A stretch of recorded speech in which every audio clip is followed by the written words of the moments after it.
여러분 휴일 잘 지내고 계십니까? 저는 크리스마스 이브 날 바닷가에서 캘리포니아에서만 느낄 수 있는 한여름의 크리스마스 드론을 찍고 왔습니다.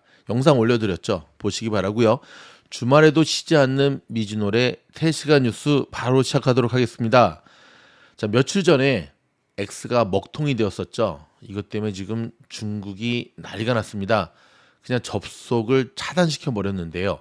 자, 요 뉴스 좀 더 깊이 들어가 보도록 하겠습니다. 트위터에서 이름을 X로 바꾼 소셜미디어 X가 지난 21일 글로벌 서비스 장애를 일으키자 해당 플랫폼 접속이 차단된 중국에서 난리가 났습니다. 자, 홍콩 사우스 차이나 모닝 포스트의 소식에 따르면 전날 X 서비스가 1시간 이상 장애를 일으킨 가운데 중국의 소셜미디어 웨이보에서는 트위터 다운이라는 해시태그가 약 2시간 30분간 가장 많이 언급되어 1억 9천만의 조회수와 8만 3천 건의 댓글이 달린 신기록을 세웠습니다. X는 구글, 페이스북 등과 함께 중국에서 공식적으로 인터넷 검열 시스템인 만리 방화벽에 막혀 접근이 차단됐는데요. 중국의 누리꾼들이 이를 이용하기 위해서는 가상 사설망, 일명 VPN이라 그러죠. 이걸 이용해야 됩니다. 이제 IP 주소 이제 역으로 이렇게 IP 그 어드레스를 피해가는 건데 로이터 통신에 따르면 X의 전날 서비스 장애로 미국에서만 7만 7천 명의 이용자가 불편을 겪었고요. X의 서비스 장애는 이를 인수한 일론 머스크가 X의 성장을 자랑한 지 이틀 만에 발생했습니다. 참 망신살이죠. 머스크는 지난달 X의 트래픽이 작년 같은 달보다 22.3% 늘었다는 뉴스를 트윗하며 X의 성장을 과시했는데요. 근데 한편으로는 여러분 트위터 X의 직원들이 서비스 보험 보너스 못 받았다고 데모하고 있다는 소식도 들려옵니다. 두 번째는 BYD 소식입니다. 테슬라의 가장 강력한 경쟁자죠. 자, 중국의 전기차 선도업체 BYD가 헝가리 전기차 공장을 세우는 방안에 대해 현지 정부와 최종 협상에 들어갔다고 로이터 통신이 보도를 했습니다. 자, 소식통에 따르면 BYD가 수십억 유로를 들여 헝가리 남부 세게드에서 전기차와 배터리를 제조하려는 것을 추진하고 있다고 합니다. 즉 헝가리에서 이미 전기버스 공장을 가동 중인 BYD는 2030년까지 유럽 전기차 시장의 10%를 차지하는 것을 목표로 하고 있습니다. 오르반 빅토르 헝가리 총리는 이날 기자회견에서 대규모 투자에 따라 세게드 인근 남부 지역에서 고용 증가를 기대한다고 밝혔고요. 오르반 총리는 지난달 중국의 선전 BYD 본사를 찾아 왕찬푸 회장을 만났습니다.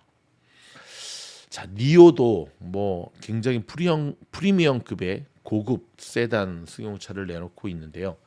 자, 유럽 시장을 두고 자, BYD, 테슬라와 정말 절대 밀리지 않는 치고 받는 모습들을 보여주는데요. 자, 굉장히 현실적인 목표를 세우는 것이 인상적입니다. 좀 허황된 목표 말고 현실적인 목표를 딱 세워서 그러니까 2030년까지 유럽 전기차 시장의 10%를 차지하는 걸 목표로 한답니다. 그러면 11%만 돼도 초과 달성이겠죠. 다음은 테슬라 소식입니다. 테슬라가 또 리콜을 단행합니다. 야, 이거 불안해서도 타겠습니까? 충돌 사고 때 문이 열릴 수 있는 문제가 발생했다고 합니다. 자, 올해 들어서 벌써 세 번째 리콜인데요. 차량의 문제는 모델 S와 모델 X 12만 대 리콜입니다. 자, 22일 그저께죠.